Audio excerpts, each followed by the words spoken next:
Welcome to the Social Chameleon Show, where our goal is to help you learn, grow, and Welcome. transform into the person you want to become. Today, Ransom is on location at LAX. He's traveling, so Yeah. excuse, any of the announcements you may hear in the background. We apologize. We're trying to do our best to mitigate some of that. We're doing book review today. Book review day. We're doing Crushing It by Gary Vee. It's his newest and latest book. I believe it came out earlier this year. Quick little summary about the book. Yeah, it's kind of. Go ahead. No, I was just saying it's kind of weird because Gary Vee's always posting stuff up in airports and all that kind of stuff. Because you may think I'm doing this intentionally, but I'm honest to truth. This is not done intentionally. It's just I've had a busy week and we just gotta get recording. So I just thought it was kind of ironic. But anyway, the universe was channeling your inner Gary Vee, I guess. Yeah, or he's channeling Gary Vee through me. Either way, one of the two. One of the two. Quick little summary about the book. We kind of came up with something along the lines of, it's just a bunch of success story after success story. There's some great hidden little nuggets sprinkled around through it. It seems like a bit of a follow-up from Crush It. The people that read Crush It and was successful, this was their story. Yeah, well, not only their story, but I mean, definitely Gary gets in there and he talks, in between the stories to kind of go over and reiterate some of the core principles of Crush It. I think the reason, I don't know, I didn't write the book, but part of the reason why I think it was done this way is to just give people an idea of what they're passionate about. Maybe, I don't know. That's kind of what I thought about it, but I don't know. You take something like that away? I don't know. Yeah, that was kind of the core message. No matter how weird or niche or you think there maybe isn't an audience or you couldn't be successful doing your hobby or some little thing you thought of, know that people have done it. There was some interesting stories of some weird things, from sewing to skateboard guy making jewelry. There's a lot of weird little things that you never thought maybe could blossom into something. Ours was a LinkedIn guy turned podcaster. Yeah, I definitely think there's enough stories within the book to, I guess, reach at least every single person out there. Maybe, I don't know. There was just a ton of stories. There were a lot of success stories in this book. It would cover quite a lot of, I guess, higher level concept topics or idea type things. If you have an idea for this certain type of industry or space or niche you want to be in, there's a story that probably closely relates to that. Yeah, definitely. So I don't think, any type of niche that you're in, entrepreneurship, I definitely think there'll at least be one story in there that you can relate to. And if not, there's enough personalities in all of the stories that somebody could relate to, just to somebody's personality. I think so. Yeah, absolutely. I absolutely agree. And for those of you guys that don't know who Gary Vee is, him and his family are immigrants from Russia. They came here when he was a young child. His family had a wine. I don't remember how young. I don't remember either. I know he was a child somewhere in the early elementary school days. His family owned a wine business that he helped grow from $3 million when he started there to over $60 million. And he's also created several other businesses. He's got a social media thing. He's got sports management, other things he bought and stuff over the years. Yeah, definitely. And just a little bit of background too. I guess when Gary was a kid, he used to sell baseball cards or something like that. I remember him telling stories that's kind of his first thing. He was into baseball cards, and then he went to garage sales to sell stuff. So he's been an entrepreneur from a very young age. And then after he built the wine library for his parents or whatever, he walked away from that business with nothing. Mm-hmm. Literally just gave it to his parents, walked away. And then that's not even gave it to his parents. It was his parents' business to begin with. He just worked there. You know what I mean, though. Maybe you don't know what I mean, but he created it. He built it up to what it is today. And he what I mean by, gave it to them is he walked away with nothing. He didn't take any out of it. He didn't, I need some shares or I need some money. He's no, this is for you. And I built this for you. And you're welcome, kind of thing. And then from there, he went out to start other ventures. Those of you that see him on his podcast and maybe on his Snap or whatever, you know, he has a goal to buy the Jets. You know, I don't know how close he is to that, but he's also well known for that. He's a big Jets fan. Yeah, he is, and he's into a lot. He's got a lot of business. He's in a lot of things. I know he's a shareholder in, I want to say Uber, or maybe he missed Uber. Stories about that. But I know he has yeah, a lot of famous Uber and the angel fee. Yeah, but very well-known entrepreneur, very well-known in the social media space and advertising and or marketing space. Very, very good person to look up to and to follow in steps heavily if you're headed towards social media or marketing in any way. Definitely. Yeah. What was the best highlights you think from the book? To me, I think we're going to get into it a little later. I kind of like the hidden gems, especially because I missed Crush It, maybe. I just kind of jumped right into this book and went straight to crushing it. For me, I can relate to two stories. I guess one is about this lawyer guy who went on to do ultra marathon or ultra endurance challenge or whatever. I can relate with that guy personally. But for me, I think my favorite is the success story about that lady who just wanted to teach people like how to sew dresses. Oh, that was a good story. Yeah, that story was crazy because like she wasn't, she's just trying to get out there and create this site to teach people how to do this. But everybody kept watching, what she was creating, and they weren't even like focused on like how to learn it. They just wanted what she was sewing. So like she didn't take orders at first, and like she got so many requests to, purchase the dress itself that she's like, okay. I'm going to, and she made it almost impossible for them to buy the dress, right? Like she only had a 24-hour window in which you could buy the dress. Or, and she even told them, it's probably going to be on back orders. Don't expect your dress for maybe even 4 weeks or longer. Mm-hmm. And like, she made the price like ridiculously high, like $130 or some ridiculous. Like 90 or something like that. Yeah. Yeah. Something like that. And she had it open for 24 hours and she got like thousands of dollars of orders. I thought that was crazy. She's like, this isn't even what I want to do. She's like, I'm not here trying to make dresses and sell them online. That's not my purpose. Like, I want to help people learn how to do this. And like, yeah, so I actually like that story a lot because she wasn't even trying to make money. Is permitted in designated areas of please refrain from smoking while walking. In a while, here's some reminders. In general, yeah. So, but yeah, so I definitely like that story because, it just goes to show that, she could have took the easy route. She could have just sold dresses, but she actually stuck to her passion and, was able to get out there and create like some type of, I guess like sewing class per se, like an online arrangement where people paid a monthly subscription and she just did instructional videos and that's what she wanted to do. So, I think there's some great stories in this book. For me, I like that story the best. What about you? What did you like about this? My favorite story was the guy that, the snowboarding guy. He really loved snowboarding and he worked at the snowboarding shop, and then he wanted to kind of put he read Crush It. He wanted to put those kind of principles to the test. So he started. TSA regulations require that baggage must be supervised at all times. You guys aren't aware of the baggage rules at the airport. Subject to confiscation. It's so funny. This reminds me when we used to do the show and like we used to use that software. And it was like, this is a test of whatever. Wirecast, yeah. Software. I was like, oh.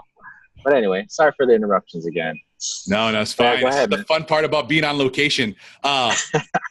Things happen. We just got to work. It's life, buddy. I mean, it's a good lesson in life. Things come up. You can't control and you can't expect, and you just got to roll with it. But the snowboarding guy was looking for something to do to test the principles of Crush It. So he was kind of looking around thinking, what can I do? I don't want to do snowboarding stuff because that's where I work. And then the best snow days, I want to be on the slopes. The store is already busy. I don't want to be trying to help people when I want to be out on the slopes and stuff. So he ended up starting a jewelry thing, and he became real successful at it. It's like amazing customer service. He used that as his kind of way to differentiate himself in the crowd. and he was talking stuff about handwriting notes and all this stuff. And I really like that story. It was great to see somebody step completely outside of their passion project and all. You got to follow your passion. Sometimes it's not necessarily about what you're passionate about, but being passionate about what you're doing. Right. You know? Yeah, that's true. Yeah. So that's what he wanted to do. He's not really into jewelry per se, right? But he was just so good at helping people in that aspect. And he really wanted to build a business, and that's what he was passionate about, no matter what it was. You're doing all right? Technical difficulties? It's okay. Technical difficulties? It's all right. You can edit that. It's going to be, we'll roll with it. It's okay.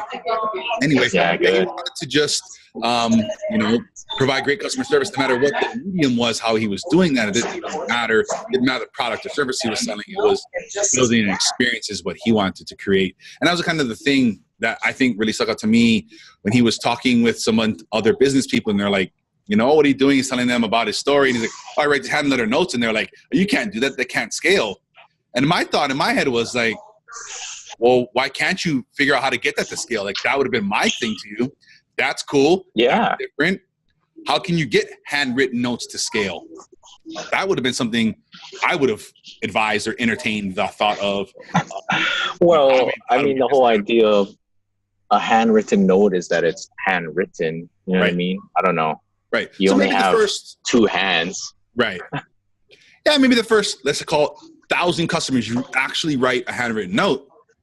But I've seen technologies that have a pen and a machine, and you send in writing samples or whatever, and it makes a thing of and it will handwrite thank you cards and different types of things like this. So there is an ability to have that handwritten element you could have implemented in business at scale.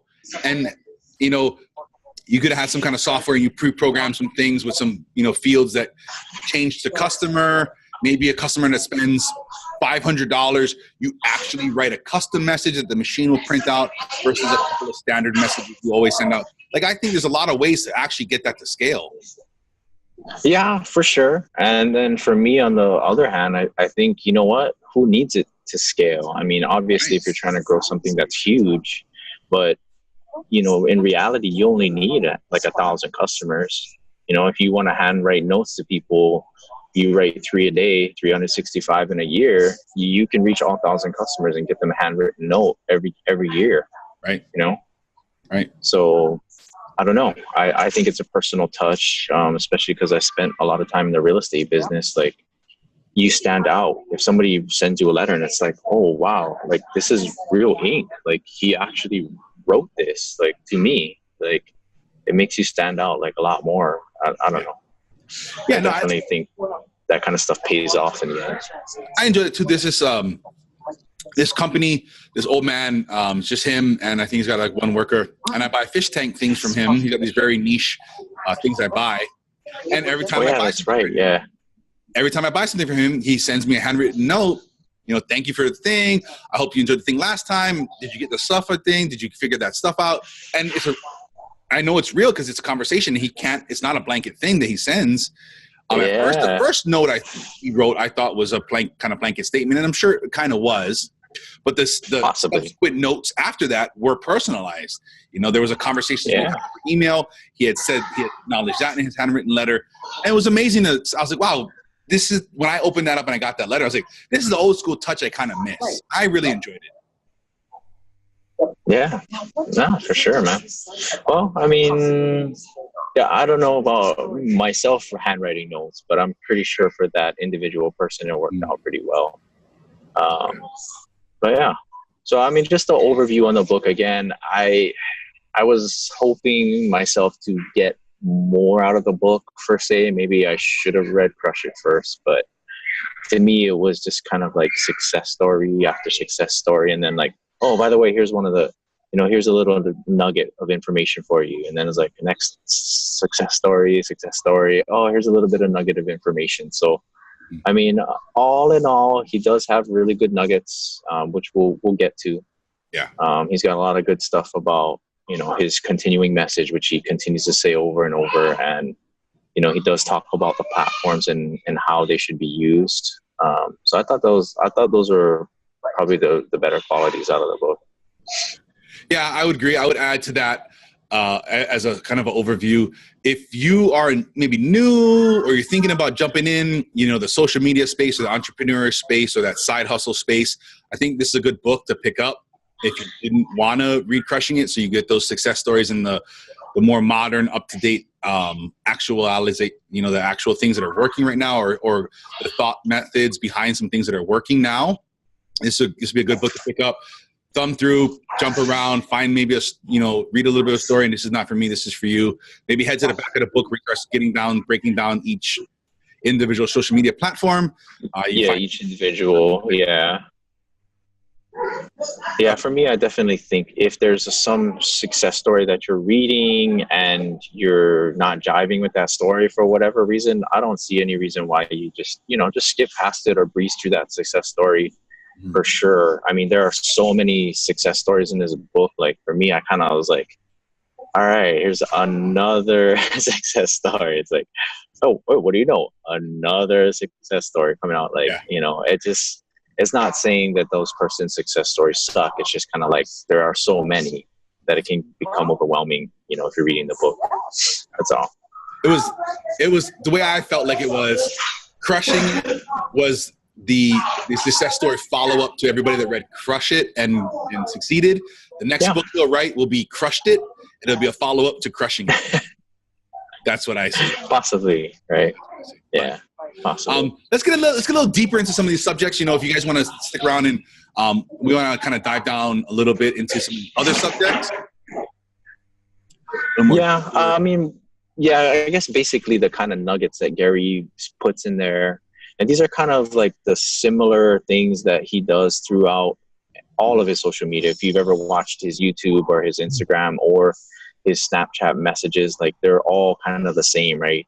I call them nuggets. I think they're either steps or his principles or whatever, right? But you got intent, right? This first one. Then you got passion. Authenticity. Right? Authenticity. Patience. Patience? Yeah. Work and action. Yeah.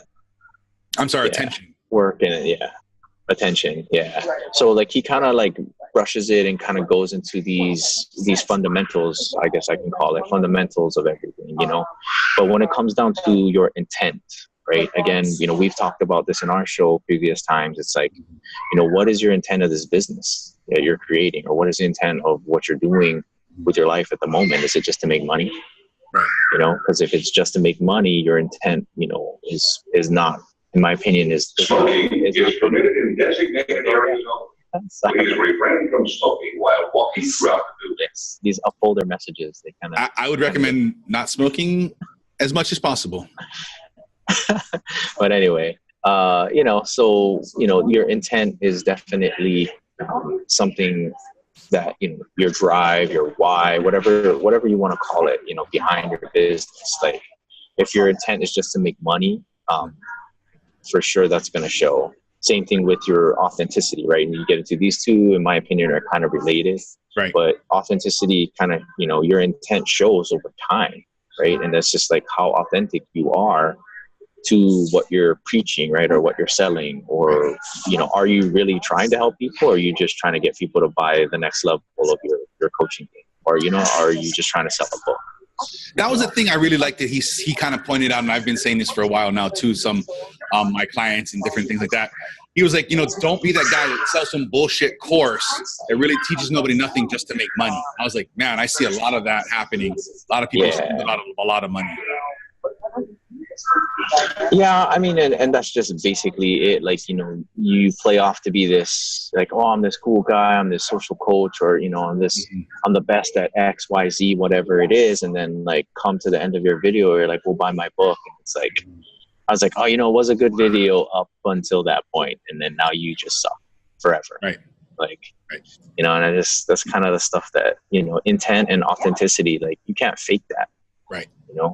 And even if you are faking it over time, it will show for sure. It'll catch up with you. And that's the thing I wanted to, I've been noticing, and I'm hearing some other people talk about too, where we're kind of in this new age now of this over authentic, this over sharing, this over transparent. And be cautious with that. That's because people are going to start to get turned off by that. And that'll start to become this fake thing, like really trying to overshare and over show us I'm not sure if it's struggling. I'm not so sure if it's fake versus, just when people get kind of caught up in the fake it till you make it kind of thing, or they live the hype life, right? They want to show pictures that, I guess it's real. Like, you rented a Ferrari for the day, but like, that's not your Ferrari. You know what I mean? Right. Like, a lot of people think that because of, I guess, maybe we blame television. I don't know, because of Hollywood and all that kind of stuff, because of all the flash that goes out there. As it is, right? It's like, you think that in order to be successful, you need all this flash, or you need X, Y, Z. And I do think people overcompensate when it comes to that, that type of genre. And then that leads us down into passion. That's just, they seem like these three kind of do blend together. Actually, they all of these principles kind of blend together. But yeah, same thing with passion. Like, how passionate can you be about buying new stuff? Like, yeah, you can for a little bit. You see those guys back in the day. Yeah, I remember you back in the day. He's like, oh man, we got that new coming out, man. We gotta get that new. Right. Like, ain't nobody got this. Right. Like, yeah. But after a while, it kind of wears off. When I was younger, that's the things that I was chasing. I was chasing the money, and chasing the newest thing, the newest exclusive this, and the newest tech that, and I thought that's, well, look at me and look how successful I am. I can have the newest phone or the newest, like, you can't even buy these jeans yet, like all these different things. I thought that's what showed how successful I was, or was becoming, or whatever it was. Even if it wasn't true, it's like, look at, I really don't have any money. I spent all that money I had on this, but money, those are the things I used to do. And I think it's just over the years, though, people have just kind of learned that those two things, I guess, correlate, even though they necessarily don't. Mm-hmm. And I think that's kind of some of the things that Gary Vee is out there trying to say, is like, look, man, these two things don't correlate. Like, you got to look, number one, set the example, be authentic, have good intent, be passionate about what you do, because if you're out there to make money, it's going to show for sure. Yeah. And then what is the next one after this? Patience. There's patience, right? Yeah. So I guess he has another one out there that's called Speed. So it can seem those two. He likes to play them off each other. He likes to work those together. Yeah, but he also talks about micro and macro. I don't know whoever's watching this at this time, where you're at in your life, but you have things on a macro scale, right? Like, macro affects like the masses of people, right? Like, let's just say a macro scale could be the entire United States, right? And then from there you have like a micro scale, and the micro scale would be like just Hawaii, right? Or just Arizona, right? But then he takes that even a smaller subset. You can get that very granular. Like Honolulu. Yeah, real granular. Yeah. So, when Gary talks about patience, and when he talks about speed, he talks about patience, at the macro level, right? Talking about patience being, you have 100 years on this earth. You know what I mean? Like, if you under 35, like, you still got a long way. You're not even 1/3 done yet your life. Right. Like, and that's so hard, because somebody who's in the first quarter of life, I was talking to a high school. TSA regulations require that baggage must be Don't leave your supervised bags at all times. unattended. Any unattended baggage will be subject to confiscation. Any unattended baggage should be reported immediately to an airline representative or law enforcement officer. But I'll do that. I'll report those bags. Yeah, but anyway, I was talking to a high school girl, and like, she was talking about all of these things, but she was talking about the fun about being on location.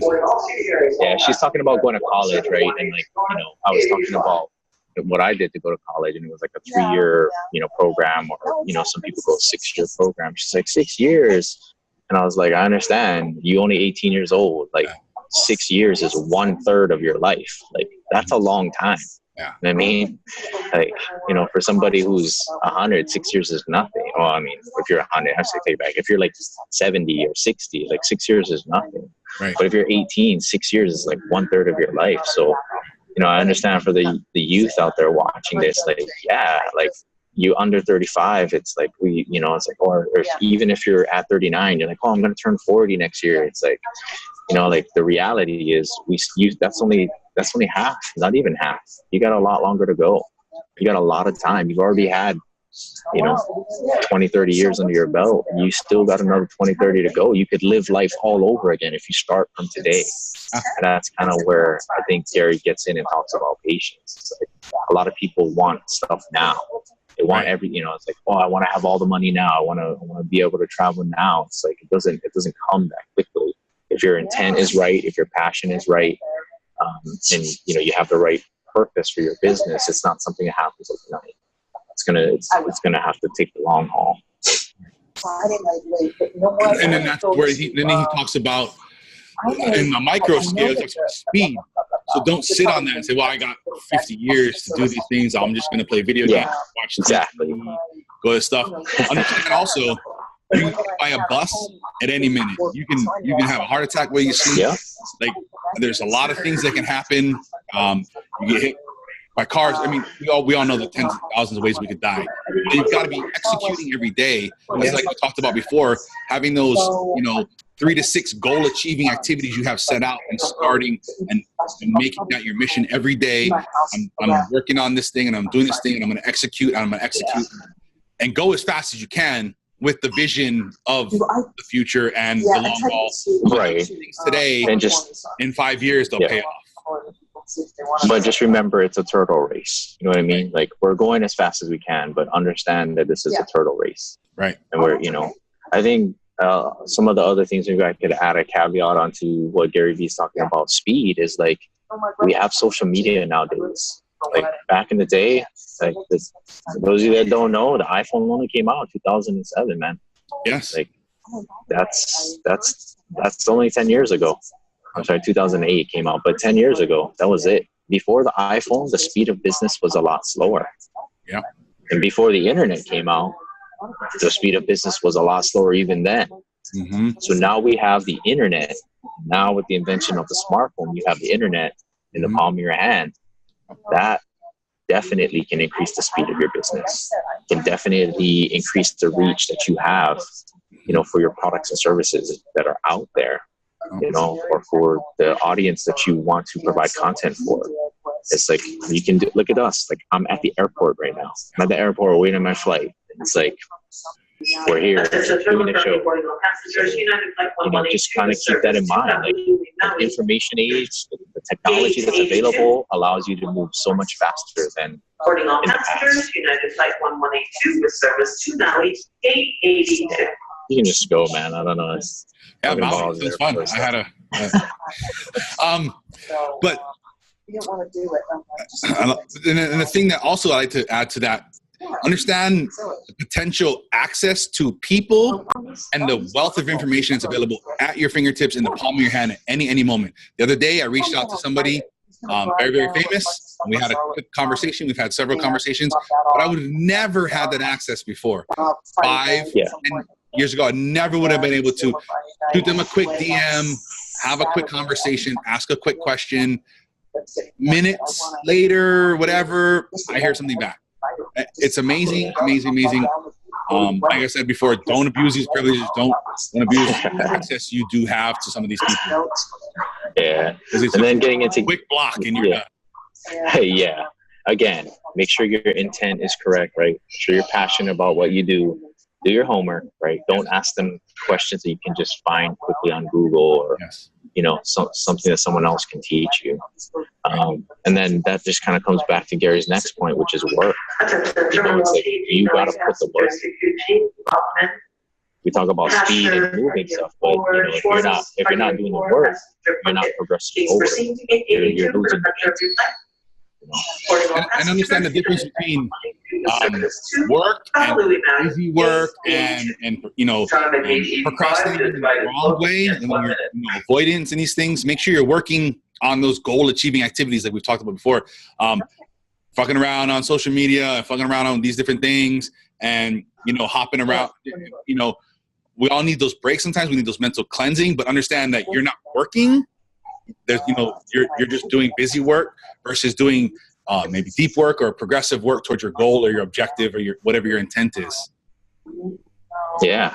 And, you know, and I know Gary Vee's out there like saying like he works like, you know, 16 to 20 hours a day and all that kind of stuff. And like, he's got a lot of content out there. Like just understand, number one, he loves what he does. Right. Like he's out there every day. It's not like work. Like, it doesn't feel like work to him because he actually enjoys the communication with people. He enjoys helping people. He enjoys reaching out and doing what he does.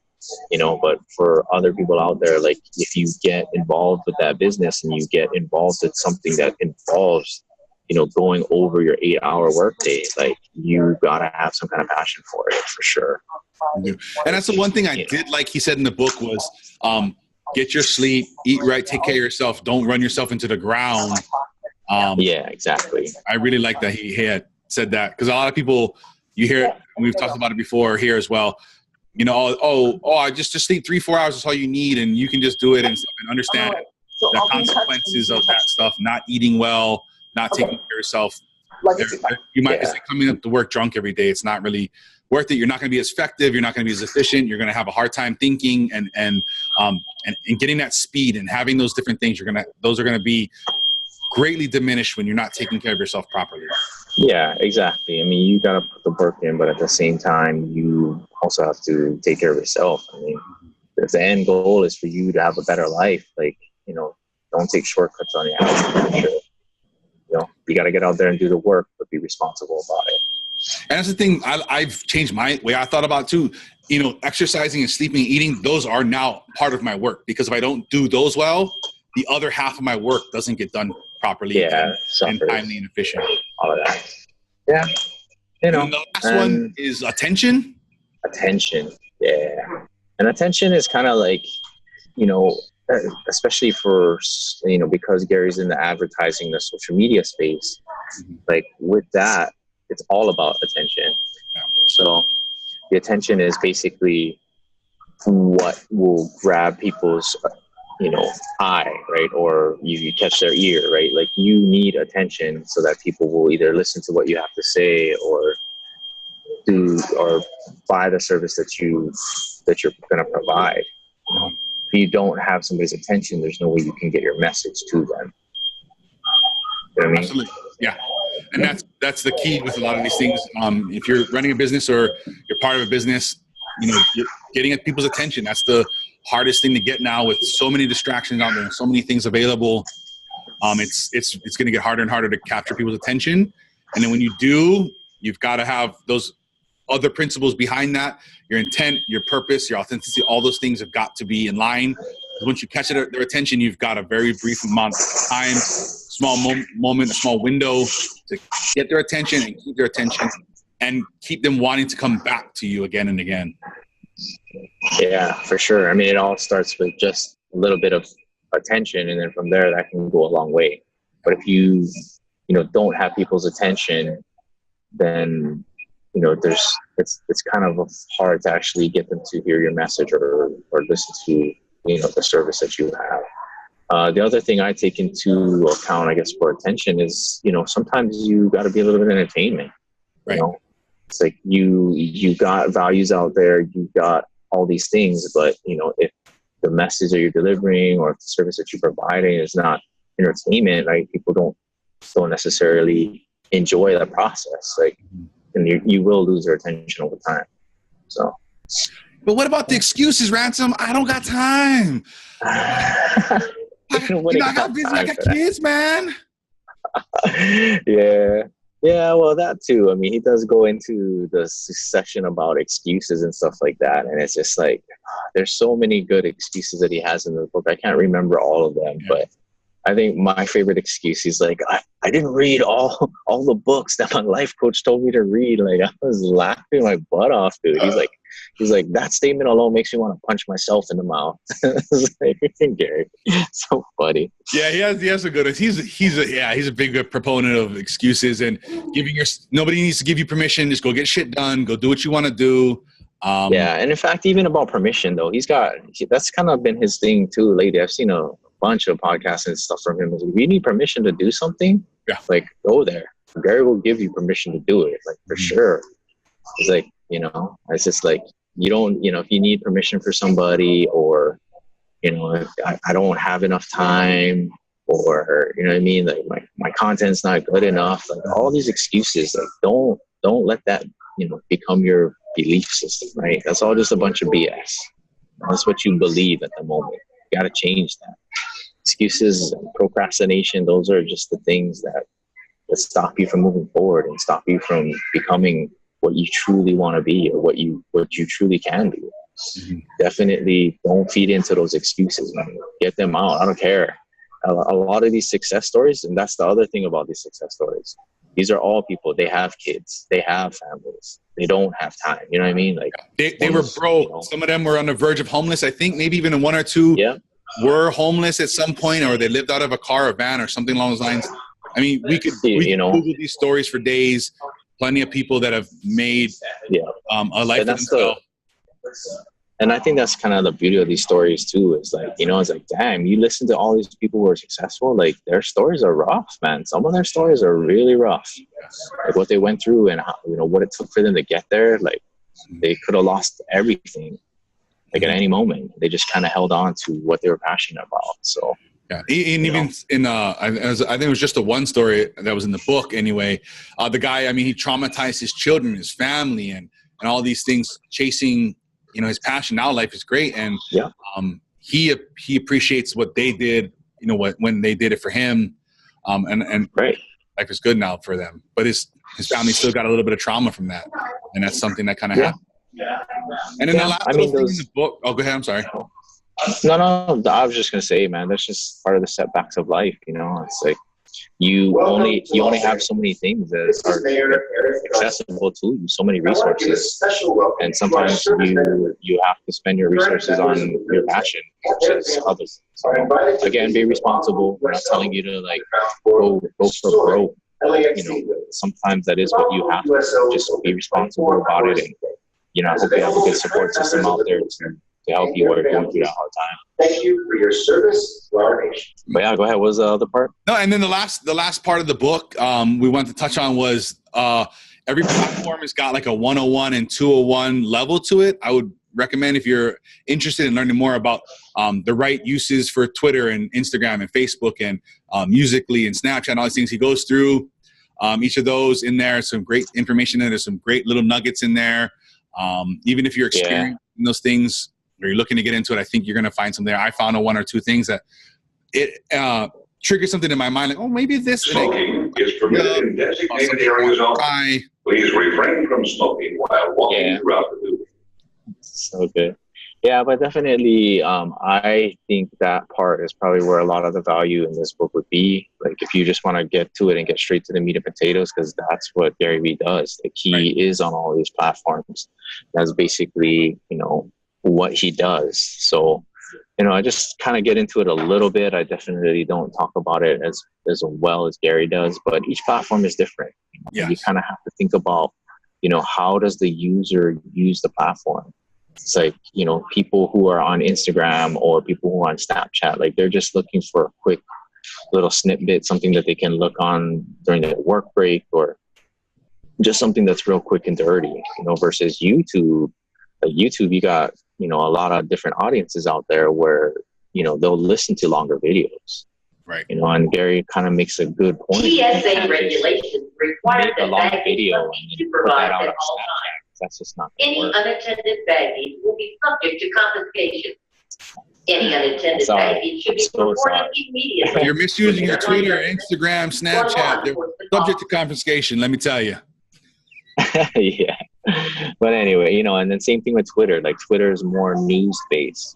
People aren't necessarily going there to look for entertainment purposes. They want to get entertained. They'll go to YouTube, or they'll go to the other platforms. And he does talk about Musical.ly a lot. I guess that's kind of the new thing. Well, that you it can just was go and really get hot stuff for a on. while. It's really kind of sizzled out, and he does talk about that in the book. But there's still Right. people there. There's still attention there. Yeah, and then getting into those one-on-one things, he does actually go into depth, in depth about like hashtags that you use. Like, you go on top of the list of things, like it's work to actually get out there and use these platforms correctly. Mm-hmm. I mean, you got to find good content, you got to get attention, you got to reply to people, you got to have the right hashtags.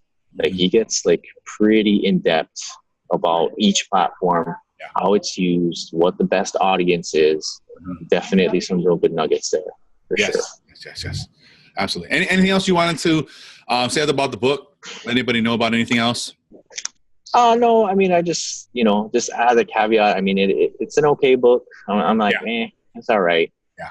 I definitely would probably, I haven't read Crush It yet, but Crush It might be the better choice if you're starting with these two books. Mm-hmm. It probably goes into the principles, but I don't know. This book is good. And the thing I like about Gary is he created the regular book before he made the audiobook. So I listened to the audiobook and like he'll cut out of the original book and he'll be like, okay, so this information was relevant when I wrote the book, but now this is the new information. And like, I kind of like that stuff. If you had to choose between the regular book and the audiobook has, some new information. You'll be getting bonus material if you get the audiobook versus getting the actual written book. So good stuff. Yeah.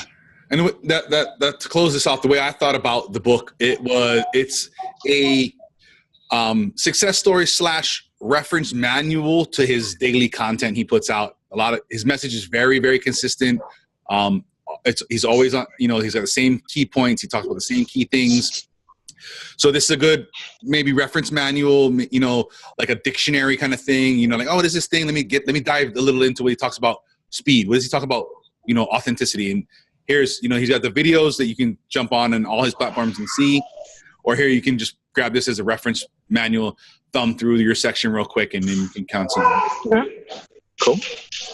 All right, Tyson, you want to hit with the challenge and the final thoughts for us? Yeah, absolutely.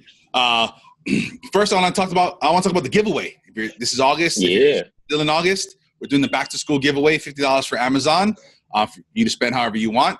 It's intended for back to school, but hey, use it as you wish. We'll link to the book and everywhere you can get a hold of Gary in the show notes.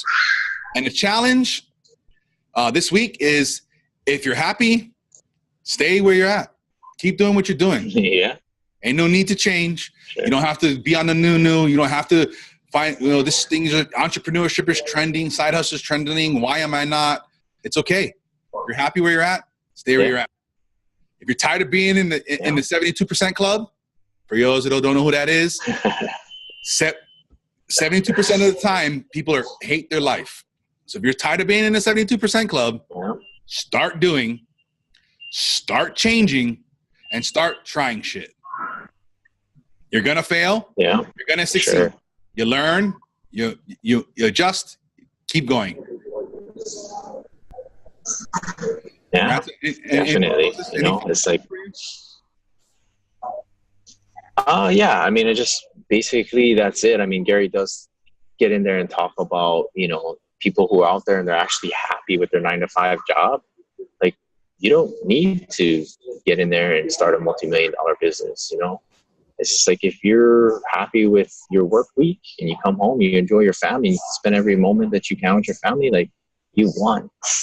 For those people out there, just stop thinking that you haven't won. If that's your life, you like it, you enjoy it, remember, you've won already. I just want to add that. Yeah. Absolutely, guys. Listen, patience. He'll say, I'll tell you all the time, don't try to be an overnight success. Most overnight successes take decades of work. Yeah. Decades. And with that, all right, if you wanted to share this with somebody that was thinking about reading this book, go ahead and share it with one or two people and give them a little heads up. Maybe they can get a little insight into maybe where they want to skip around and find the nuggets they're looking for. If you'd like to check out us on Facebook, Instagram, Twitter, all these things, we got them. I'm sure we don't use them as quite as good as we could. We're working on it. Yeah. But at thesocialchameleon.show, Subscribe on Facebook.